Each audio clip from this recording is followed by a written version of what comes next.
Hi ನಮಸ್ಕಾರ. ಅಲ್ಲಿಂದ ನನ್ನ ಕನ್ನಡ ಚಾನಲ್ಗೆ ಸ್ವಾಗತ.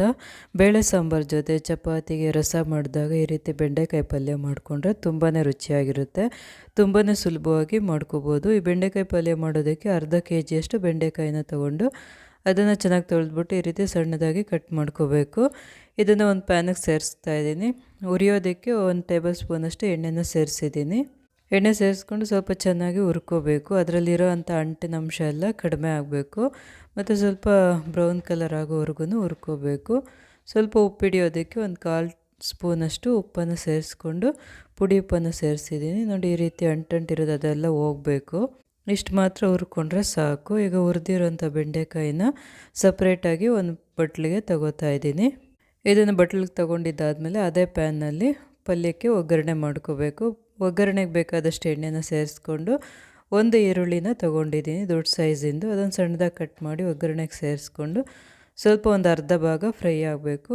ಆಮೇಲೆ ಒಂದು ಬೆಳ್ಳುಳ್ಳಿ, ಸಣ್ಣ ಗಡ್ಡೆ ಬೆಳ್ಳುಳ್ಳಿ ಮತ್ತು ಒಂದು 2 ಹಸಿಮೆಣಸಿನ್ಕಾಯಿನ ಸೇರಿಸ್ಕೊಂಡು ಸ್ವಲ್ಪ ಫ್ರೈ ಮಾಡ್ತಾಯಿದ್ದೀನಿ. ಈಗ ಇದೆಲ್ಲ ಫ್ರೈ ಆದಮೇಲೆ ಒಂದು 2 ಎಸಳಿನಷ್ಟು ಕರಿಬೇವಿನ ಸೊಪ್ಪನ್ನು ಸೇರಿಸಿದ್ದೀನಿ.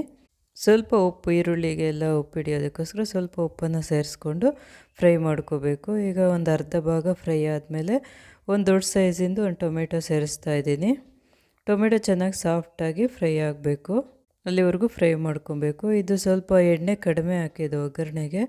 ಎಣ್ಣೆ ಸ್ವಲ್ಪ ಹೆಚ್ಚಿಗೆ ಹಾಕ್ಕೊಂಡ್ರೆ ನೀರನ್ನು ಸೇರಿಸೋದು ಬೇಕಾಗಿಲ್ಲ. ಎಣ್ಣೆ ಕಡಿಮೆ ಹಾಕಿದ್ರೆ ಸ್ವಲ್ಪ ನೀರನ್ನು ಸೇರಿಸ್ಕೊಂಡು ಸಾಂಬಾರು ಪೌಡರು ಮತ್ತು ಅರಿಶಿನ, ಧನಿಯಾ ಪೌಡರನ್ನು ಸೇರಿಸ್ಕೋಬೇಕು. ಹಾಗೆ ಹಾಕಿದ್ರೆ ಬೇಗ ತಳ ಹತ್ಬಿಡೋದಕ್ಕೆ ಕಪ್ಪಕ್ಕಾಗ್ಬಿಡುತ್ತೆ, ಚೆನ್ನಾಗಿರೋದಿಲ್ಲ.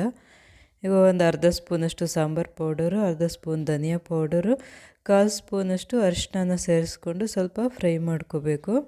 ಈ ಮಸಾಲೆಗಳೆಲ್ಲ ಸ್ವಲ್ಪ ಫ್ರೈ ಆದಮೇಲೆ ಹುರಿದಿಟ್ಟಿದ್ದಂಥ ಬೆಂಡೆಕಾಯಿನ ಸೇರಿಸ್ತಾ ಇದ್ದೀನಿ. ಬೆಂಡೆಕಾಯಿ ಮೊದಲೇ ಒಂದು 3/4 ಭಾಗದಷ್ಟು ಫ್ರೈ ಮಾಡಿದ್ದೆ. ಈಗ ಒಗ್ಗರಣೆಗೆ ಸೇರಿಸ್ಕೊಂಡು ಸ್ವಲ್ಪ ಹೊತ್ತು ಫ್ಲೇಮ್ನ ಮೀಡಿಯಮಲ್ಲಿ ಇಟ್ಕೊಂಡು ಚೆನ್ನಾಗಿ ಫ್ರೈ ಮಾಡ್ಕೊಬೇಕು. ನಾವು ಹಾಕಿರೋ ಒಗ್ಗರಣೆ ಎಲ್ಲ ಚೆನ್ನಾಗಿ ಹಿಡ್ಕೋಬೇಕು, ಅಲ್ಲಿವರೆಗೂ ಫ್ರೈ ಮಾಡ್ಕೋಬೇಕು.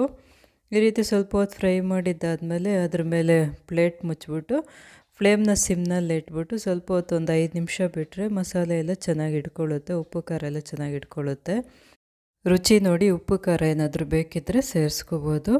ಈಗ 5 ನಿಮಿಷ ಆದಮೇಲೆ ಪ್ಲೇಟ್ ತೆಗಿತಾ ಇದ್ದೀನಿ. ಈಗ ತುಂಬಾ ರುಚಿಯಾದಂಥ ಬೆಂಡೆಕಾಯಿ ಪಲ್ಯ ರೆಡಿಯಾಗಿದೆ. ಈ ವಿಡಿಯೋ ಇಷ್ಟವಾದಲ್ಲಿ ಲೈಕ್ ಮಾಡಿ, ಕಮೆಂಟ್ ಮಾಡಿ, ಶೇರ್ ಮಾಡಿ, ಸಬ್ಸ್ಕ್ರೈಬ್ ಮಾಡಿ.